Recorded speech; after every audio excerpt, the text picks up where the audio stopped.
самое главное – это отношение к пациенту. Никакая медицинская наука, никакое медицинское оборудование не могут создать комфортные условия для того, чтобы люди были довольны. Спасение жизни и излечение больных. Профессия медик сегодня была отмечена в ДК Назрани. Там прошло торжественное мероприятие. Новым председателем молодежного парламента стал Магомед Евлоев. Он сменил Батыра Хамкоева.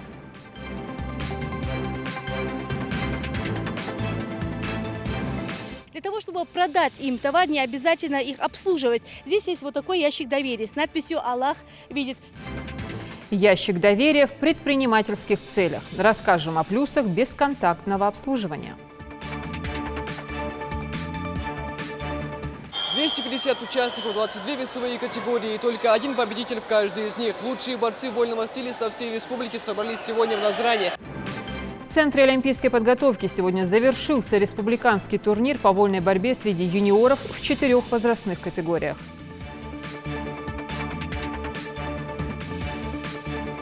Это зал исчезающих вещей, исчезающих предметов.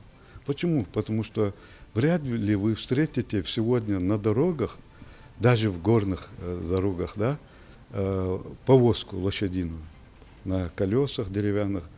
Окунуться в прошлое? Да легко. Музей краеведения ждет своего посетителя. Здесь представлены уникальные экспонаты.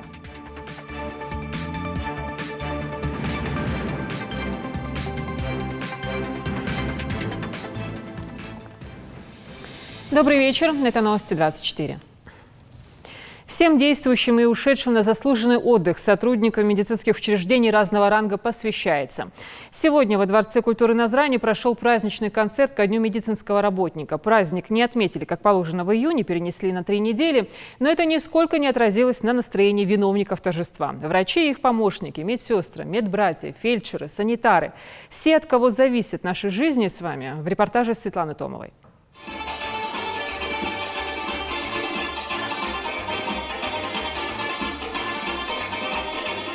Торжественное мероприятие ко Дню медицинского работника открывают юные и талантливые участницы ансамбля «СД». Сегодня все песни и теплые слова с этой сцены звучат в адрес виновников торжества, врачам всех специальностей и всем тем, кто так или иначе связан с этой профессией. От их грамотного подхода зависит жизнь пациентов. Фатима Кокурхоева посвятила любимому делу 35 лет.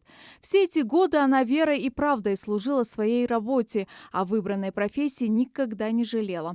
По словам Фатимы, самое главное качество, которое должно быть присуще каждому врачу, это сострадание. Раньше, может быть, даже не так, как сейчас выбирали профессии. Сейчас, мне кажется, больше как-то родители влияют на выбор профессии, а в наше время мы, мне кажется, как-то от души выбирали, по зову сердца, как говорится. Мне всегда нравилось, и были родственники у меня среди врачей, среди медработников, и вот так пал мой выбор. Самое важное – это, конечно, человеческое отношение к людям. Вот если мы примем эту боль, это страдание на себя, то я считаю, что врач, медсестра, фельдшер, что он состоялся. Только так. Приветственный адрес к собравшимся от имени ВРИО главы Ингушетии Махмутали Калиматова зачитала начальник отдела госнаград Мадина Ужахова. Глава республики в своем пожелании отметил, что каждый из них несет особую миссию, и именно благодаря им пациент обретает шанс на выздоровление. Вы приходите на помощь тем, кому это необходимо. Ваша работа требует высокой компетентности, преданности избранному делу, терпения и милосердия. Вы вносите большой личный вклад в развитие здравоохранения Республики Ингушетия, в сохранение лучших традиций отечественной медицины. Совершенствование системы здравоохранения в числе приоритетных задач для нашей республики и всего государства в целом. В день вашего праздника примите слова искренней признательности за ваш самоотверженный труд, профессионализм и самоотдачу.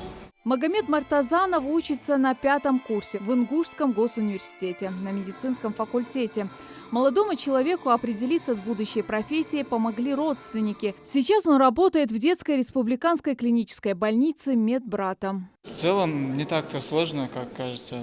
Возможно, с другими профессиями чуть сложнее, а так очень легко, если стараться, если усердно работать. А почему я выбрал медицинский? Не знаю, как-то детская мечта, что ли. Ну и способствовали выбору этого направления родственники. Собственно, поэтому я выбрал именно детскую реанимацию. Я выбрал, потому что мне нравится работать с детьми. С ними не так легко, но мы не ищем легких путей. Мадина Бекбузарова выбрала для себя специальность хирург. Она уверена в том, что с годами ее знания обязательно пригодятся родной республике. Несмотря на то, что девушка учится только на 3-м курсе, твердо убеждена в том, каким должен быть врач-хирург.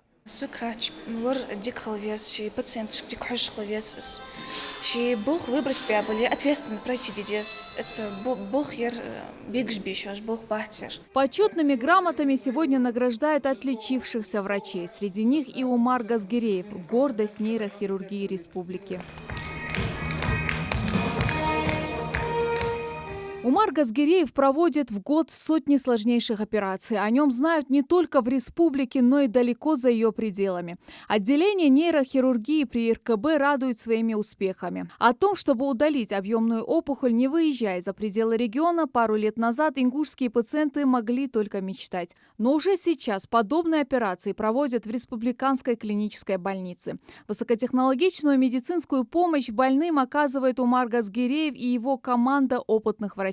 Это одно из самых динамично развивающихся направлений в медицине. Тем не менее, сбавлять темп ингушские врачи не намерены.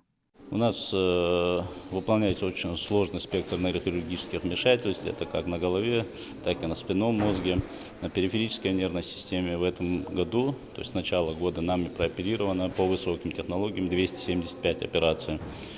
У нас планка была на год 250 операций, мы за полгода сделали уже 275 операций. Мы этому не радуемся, потому что больных много, к сожалению. Но лечить их надо. Благо есть возможность, не выезжая, получать высокотехнологическую медицинскую помощь у нас на территории республики. Работать в последние годы стало намного легче, отмечают гости торжества. В республике за последние годы созданы все условия для оказания всех видов медпомощи. Помимо этого, уровень самих врачей значительно вырос. У нас очень много квалифицированных, высококвалифицированных специалистов. Это мы можем наблюдать, потому что у нас сейчас выстроена, в принципе, трехступенчатая система оказания медицинской помощи. Функционирует очень много ряд, скажу, таких хороших, качественных медицинских учреждений. И у населения появилась реальная возможность здесь получать качественную медицинскую помощь. Сердце медицинского работника должно быть горячим. Оно должно сопереживать больным. Оказание квалифицированной медпомощи является важным направлением в развитии здоровой нации, отмечает Зарема Альянова. Особый акцент в здравоохранении будет уделяться нацпроектам. Как отмечает министр, за годы усердной работы и развития здравоохранения в Ингушетии удалось сократить детскую смертность, спасти не одну жизнь благодаря новым возможностям, оказывать 3-уровневые медуслуги, выявлять и лечить тяжелые заболевания и проводить редкие операции. Самое главное – это отношение к пациенту. Никакая медицинская наука, никакое медицинское оборудование не могут создать комфортные условия для того, чтобы люди были довольны. Есть, конечно, большие достижения, очень большие заслуги. Врач может быть очень высоким профессионалом. Он может выполнять высокотехнологичные какие-то операции. Он может выполнять какие-то клинические протоколы очень серьезные. Но при этом, если врач не умеет обращаться с пациентом, если пациенту не стало хорошо после того, как он получил это лечение, пообщался с врачом, вот надо думать об этом. Конечно, задач очень много здравоохранения, мы об этом постоянно говорим. Конечно, приоритет – это наши национальные проекты, которые позволят нам все-таки модернизироваться, развиваться в дальнейшем. Оснащение у нас будет другой, программы, обучение специалистов, цифровизация, много чего. День врача расписан по минутам, ведь в их работе особенно важна ответственность и профессионализм. Медицинские Медицинский работник был и остается самым востребованным специалистом. Работа по обеспечению новых возможностей для медиков в регионе будет продолжена и дальше. Светлана Томова, Магомед Дацкиев, Новости 24. Продолжаем рассказывать о строительных работах на участке федеральной трассы «Кавказ». В настоящее время силы подрядной организации сосредоточены сразу на нескольких объектах, в том числе и на 6-километровом участке трассы в районе селения Троицкое. Там сейчас завершают укладку нижних слоев асфальтобетона. Большие преобразования происходят и на Магасовском кругу. Движение в часы пик там затруднено и требует усиления работы сотрудников ГИБДД. Михаил Тангиев продолжит. Строительные работы по реконструкции участка федеральной автодороги Кавказ в Ингушетии были начаты в прошлом году. Изменения уже видны невооруженным глазом, где даже ночью рабочие трудятся над возведением опорных стен для будущего моста, который местами доходит до 5 метров в высоту. В данный момент все буровые работы по сооружению подпорных стен завершены полностью. Идет сооружение самих стен подпорных. На сегодняшний день завершена работа по сооружению первой стены и на 50% завершены работы по сооружению второй стены. В дальнейшем еще рассчитываем на 4-4,5 месяца по сооружению оставшихся 2 стен. После того, как все 4 стены будут возведены, здесь проведут гидроизоляционные работы. Затем приступят к засыпке и укладке дорожного полотна. Далее начнут строительство опор моста путепровода. Всего их здесь будет 3. На начальном этапе дорожные строители успешно завершили устройство буронабивных свай, сооружение тела опоры, ригелей и пролетных строений. Все строительные работы проводятся с применением самых современных технологий. Все эти технологии рассчитаны на увеличение срока службы, на увеличение качества работ и уменьшить трудозатраты на сооружение такого сложного технического сооружения. Масштабные преобразования подразумевают привлечение к работам большого числа тяжелой техники и несколько десятков рабочих на каждом из строительных участков. В связи с этим в некоторых местах дорога заметно сужается, соответственно замедляется поток машин, создавая при этом большие пробки.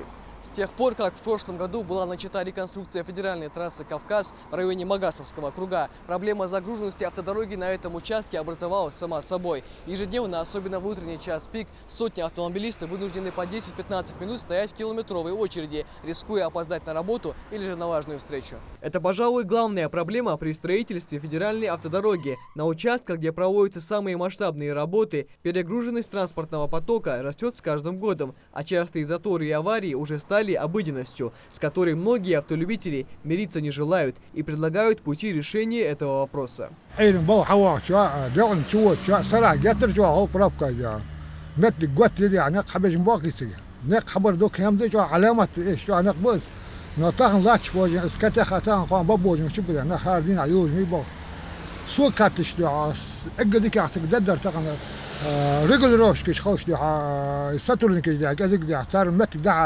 نيش خوش دي مصدي تاع غلاد وخضر ديك هذا انا حوز بروب كاز ياخذ غير شخ هذا انا رايح ببرتك عن خات سون دي ني اتعود رجلي روشكش عشان ديالش قولي بيتابنا نديك عيت فدران ثلاث بوت مرحبا تاخذ بوت اشتغلي كوسكاي من ضايع وتحدي ما بقول من افتمال وريان الله تحدي بعض درس جو ناغا بريمير بول دي فيتو دويت حد واش بروبلم بولتيش برينا ما قال حجم غير تبهم الله نخ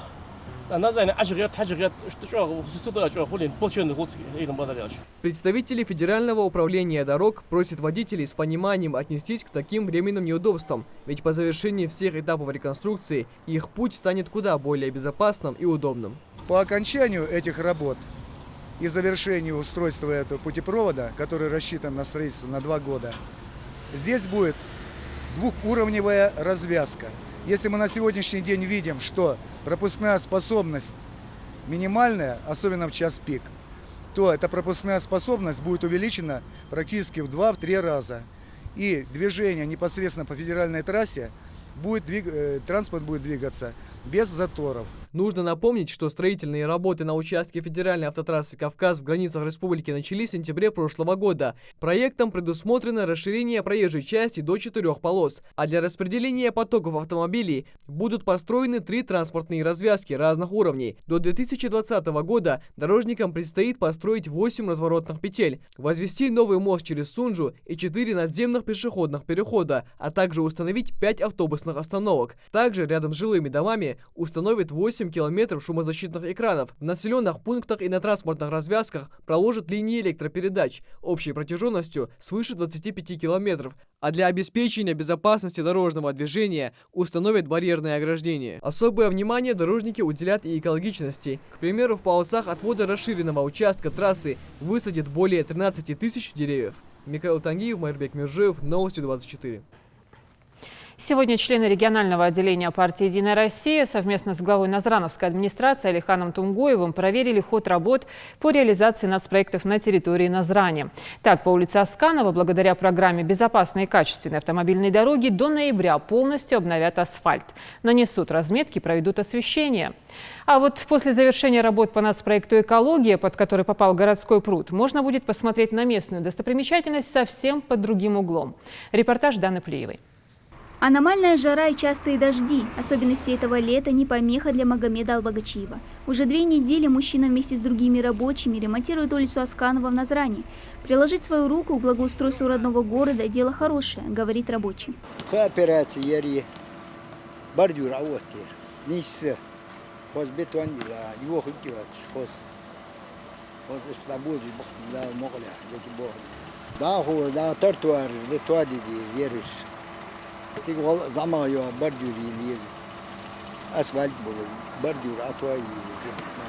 Сейчас рабочие заняты укладкой бордюрного камня, затем собираются проложить новое дорожное полотно по всей улице. Работу закончат в ноябре, а затем, чтобы все было качественно и в срок, проследят члены Ингушского отделения партии «Единая Россия», которые выехали с сегодняшней инспекционной проверкой.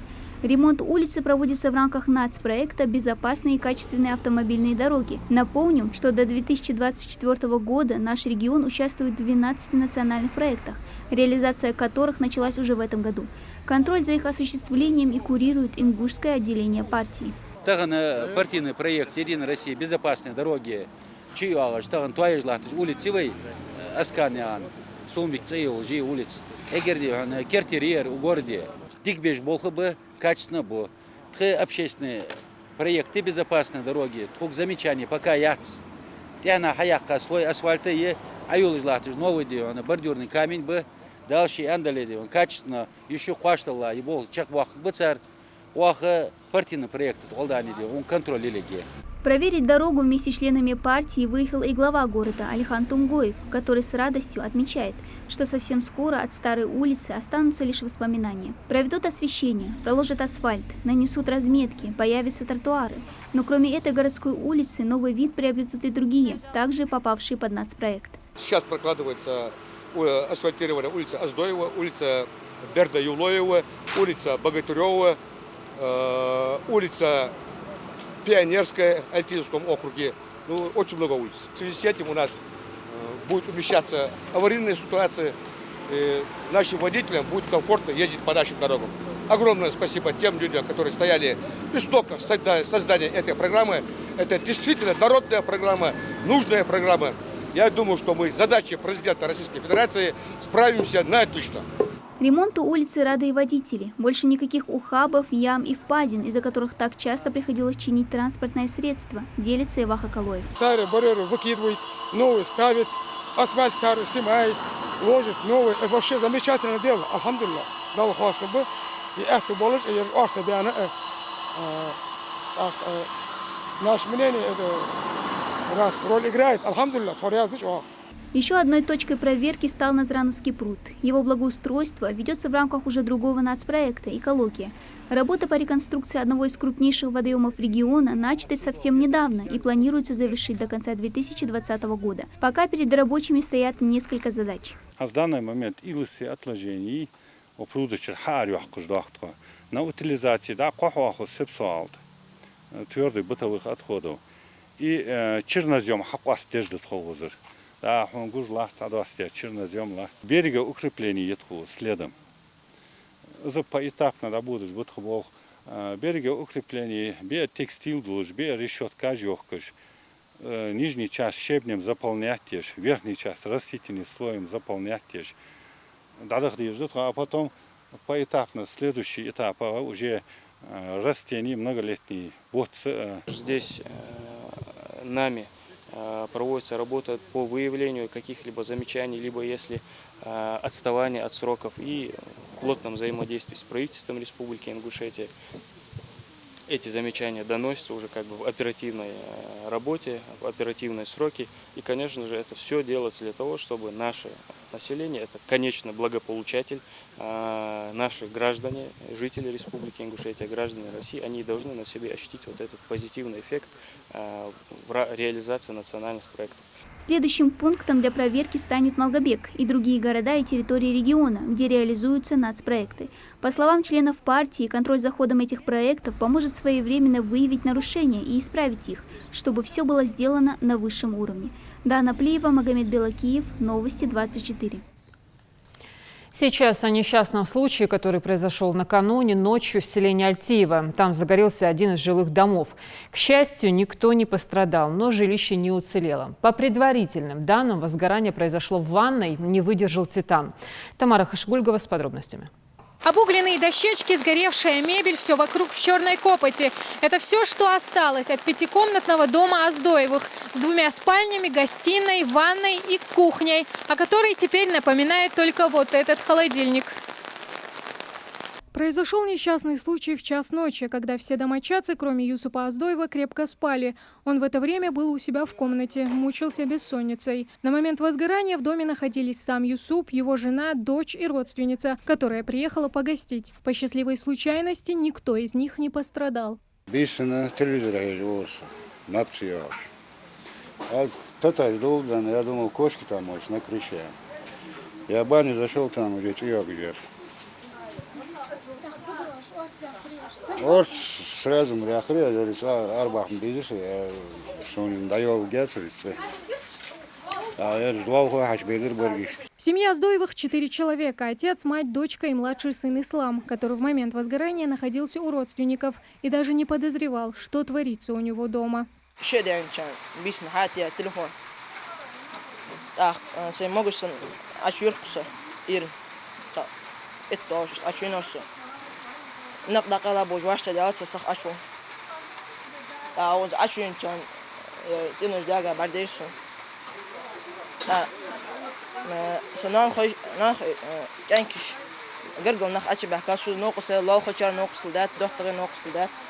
Родственники, друзья, соседи. Никто не остался в стороне. Позвонили пожарникам, а до приезда спасателей дом тушили собственными силами, как говорится, всем селом.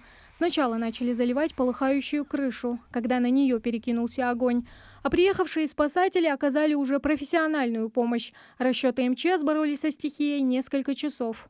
4.07.2019 года на пульт диспетчера пожарно-спасательной части номер 1 поступило сообщение о том, что город Назрань, МО Альтиево, по улице Эскиморса, 23, горит частный дом. В час 23 выехало 2 единицы техники в составе 5 человек.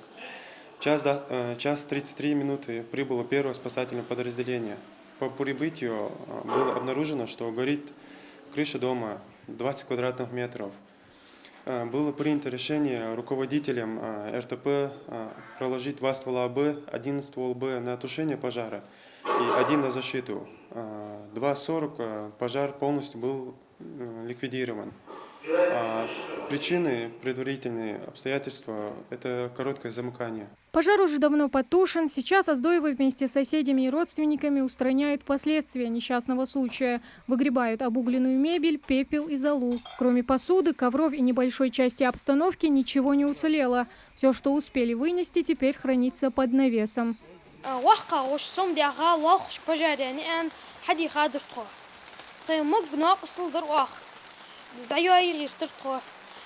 пожарный حقين نقص درتو واخ كان كش نقص در جانر حق بيحكى بعد بين اختي ضخش حم اريح اشتغل نقص دات اغان تن اتتصا ضخ اشغل دواتش صخ مبل حم اريح نقص دات اغان.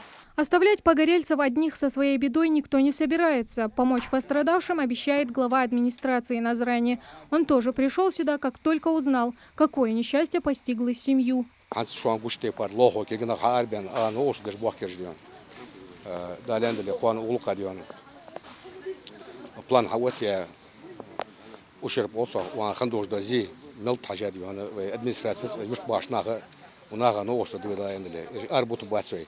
اشتغل قانا داش بقى أخوش متجوز بيرج пока خيوق كسر وين بخلص شيخ متحواشت يلا شيء صح بقول بقول يجدال عندنا.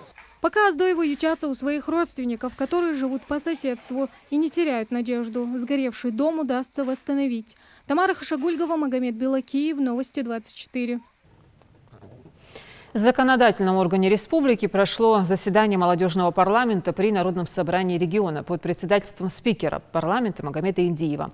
Он отметил необходимость переизбрания председателя молодежного парламента в связи с переходом Батыра Хамхоева на другую работу. В соответствии с регламентом спикер парламента предложил на эту должность кандидатуру Евлоева Магомеда Русланбековича. Он окончил Краснодарский университет МВД, 6 лет проработал в администрации Назрановского района, в настоящее время является помощником председателя Народного собрания Ингушетии.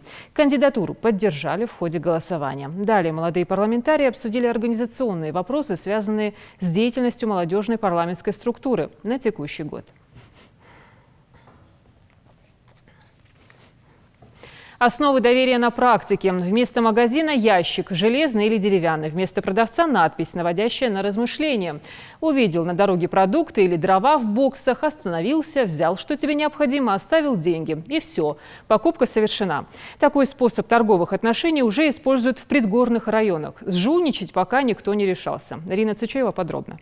Есть полное доверие к покупателям и необходимый товар. В данном случае это дрова, которые очень востребованы в этой местности. Ведь каждый день по этой дороге проезжают сотни отдыхающих. Для того, чтобы продать им товар, не обязательно их обслуживать. Здесь есть вот такой ящик доверия с надписью «Аллах видит». В нашей республике современная практика бесконтактного обслуживания только набирает обороты. Первыми покупателям начали доверять жители селения Галашки. Нехватка времени и жаркая погода подтолкнули хозяйку дома Тамару Аздоеву соорудить вот такой ящик доверия. Надпись тоже появилась не случайно, ведь верующий человек никогда не обманет и не украдет, считает женщина. Именно поэтому с момента реализации доброй идеи без оплаты никто не уехал. Не только троюстер оздук адам халмадуари, а قول سجى حتى بيحكي ياشك داج خصيتش ياتي سويلي وال أشخاص مقدروا أوخشيل مقدر والله داج زغرني سمع برجع ناس ياشك أنت كأنكو يار تكخس يا عير وقتها يرش ندبير يوز ذكرتان داتي يار والله ليش ما ينتخنيش نياز قلش دادي تقلش داده يار ثاني عشان ما دول دختشي خلاص اسكوري أرلعتي تزبيس شين يزتشو حقي تقدرش عندي تحاول تلعب ودشغل دقير نظام زي بالج ولا أخوصنا. Туристов здесь действительно очень много. Лето – самое время, когда вся молодежь устремляется в горы. Здесь они устраивают пикники, собираются компаниями, словом, отдыхают с семьями и друзьями. Добрая инициатива в селении стала даже некой достопримечательностью.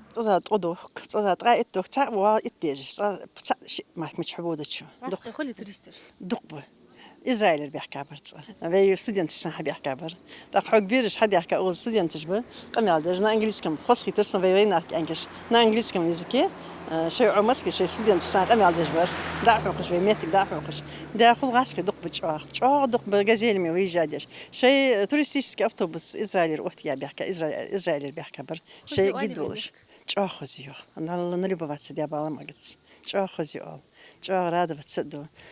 Пример Тамары Аздоевой стал заразительным. Продавать таким способом дрова начали и другие жители Галашек. Вдоль дорог самые разные виды кассокоробок – деревянные, пластмассовые и железные.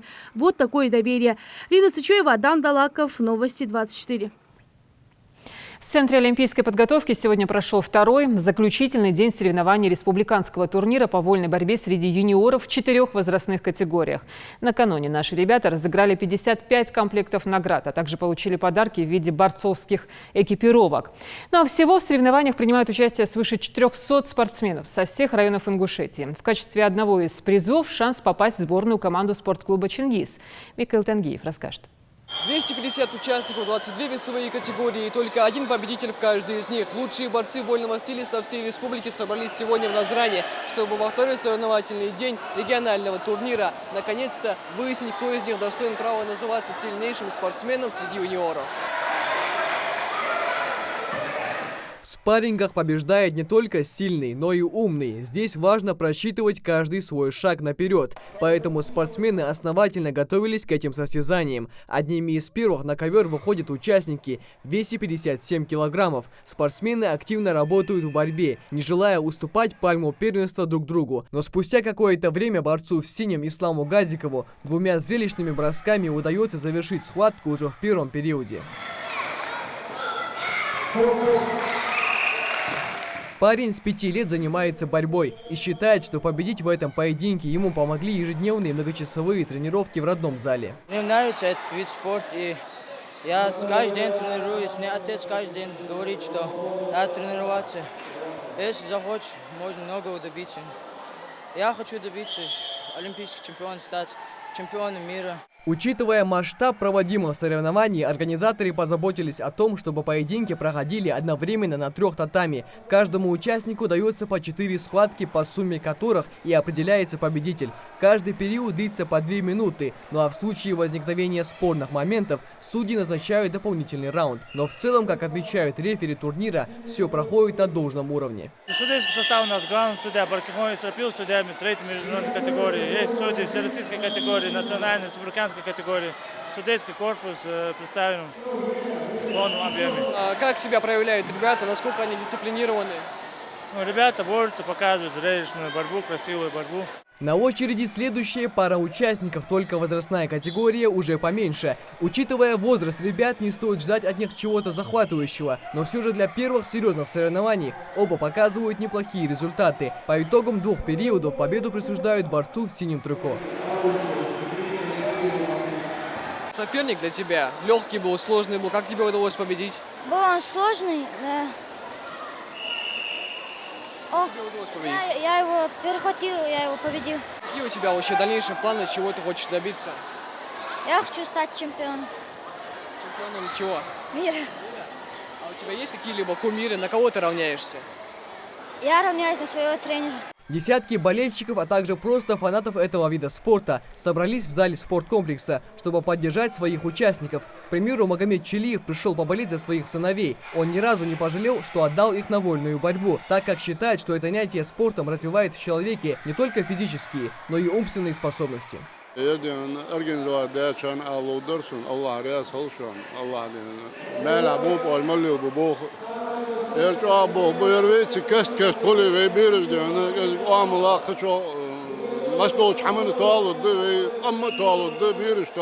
Вольная борьба – один из популярных видов спорта в Ингушетии. Это спортивное направление развивается. Организатором сегодняшних соревнований выступает руководство спортивного клуба «Чингис», а также представители управления по спорту Назранского района. По их словам, такие турниры лишний раз дают возможность юным ребятам проверить свою силу и выносливость непростой конкуренции. Это в первую очередь обмен опытом. Ребята смогут посмотреть, кто на что способен. Мы хотим сформировать основной состав нашего клуба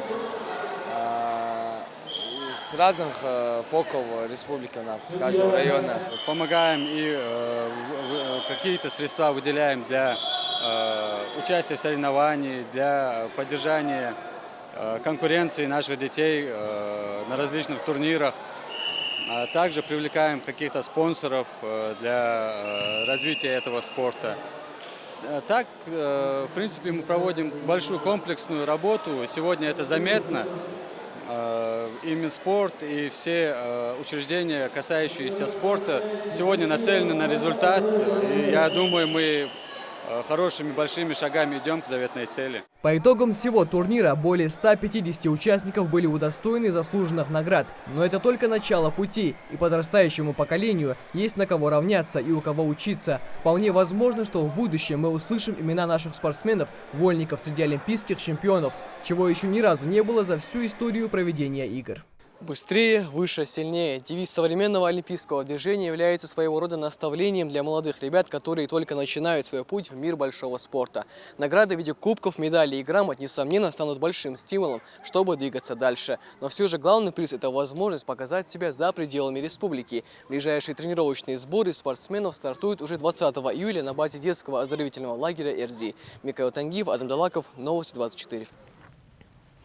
Войлочные ковры как произведение искусства времен прапрабабушек, предметы быта средневековья, орудия труда как подлинные артефакты. Все это сосредоточено в стенах Музея краеведения имени Тугана Мальсагова. Здесь можно познакомиться с документами, фотографиями, наградами героев времен Великой Отечественной войны. История рядом, ее можно потрогать, на нее можно посмотреть, сфотографироваться на фоне. Главное помнить и знать, что все это часть нации. Амина Бокова с подробностями.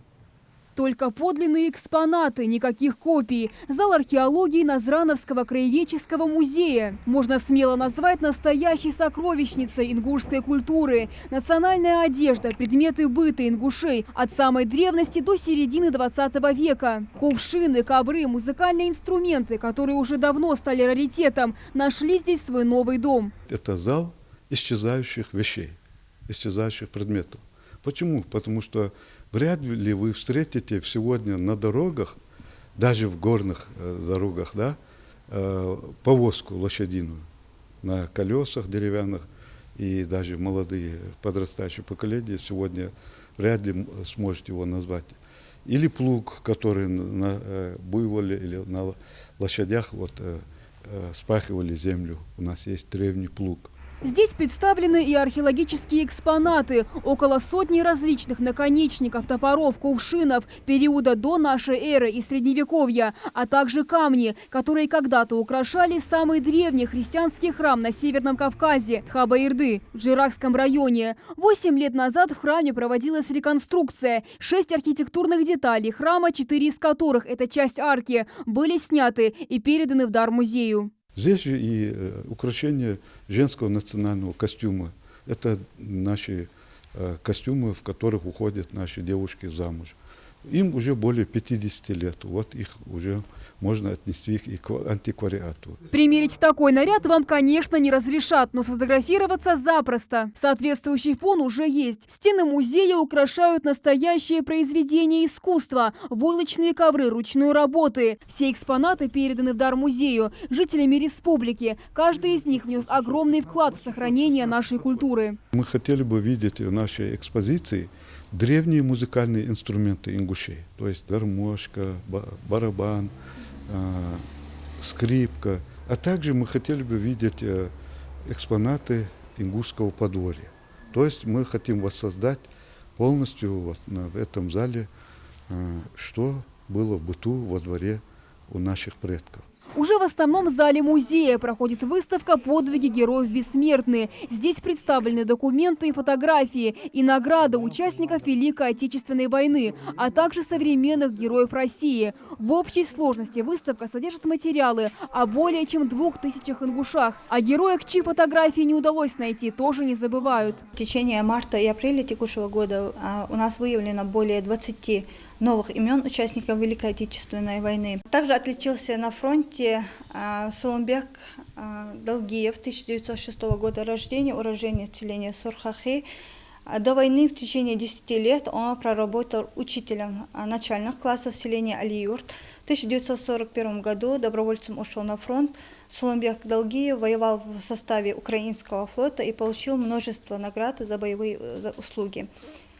Бесстрашный воин ушел из жизни в 2010 году. На стенде представлены фотографии героев нашего времени. Одна из них – Залина Арсанова. Девочка доказала всей стране, что у мужества нет возраста, прикрыв собой от пули младшего брата. Тогда ей было всего 12. Случилось это все 7 лет назад. По пути к тете Залина случайно оказалась в центре перестрелки. Она, не задумываясь, кинулась спасать младшего брата и получила серьезное ранение. Выжила чудом. За этот поступок смелую девушку награждали не раз. А в феврале 2013 года из рук президента страны Залина получила медаль за отвагу. Я за себя, честно, не думала. И вообще на моем месте бы так поступил любой бы человек. Хоть это, даже если бы это был не мой брат, даже если это был чужой человек, я бы все равно это сделала, мне не важно. Букинисты тоже найдут много интересного в музее. Здесь представлены первые издания классики ингушской литературы, подписанные авторами лично, а также книги, изданные историками, краеведами и музейными работниками. Книга Идриса Базоркина из СМИ веков вот, передана лично им. Вот, например, небольшая книга «Казахстанцы, защитники Брестской крепости». И вот мы сегодня скажем, почему казахстанцы защитники Брестской крепости. Здесь рассказывают о молодом парнишке из Экажева, Арсанове Махмеде, который защищал Брестскую крепость и погиб там, защищая эту Брестскую крепость. Все это лишь малая часть из того, что может предложить музей краеведения своим посетителям. Узнать больше об истории своего народа, почувствовать дух времени, соприкоснуться с предметами быта древних ингушей может каждый. Двери музея открыты в будние дни с 9 утра до 6 вечера. Амина Бокова, Рахман Суров, Новости 24. В студии была Лайла Цурова. Следите за новостями на канале Ингушетия и до встречи в эфире.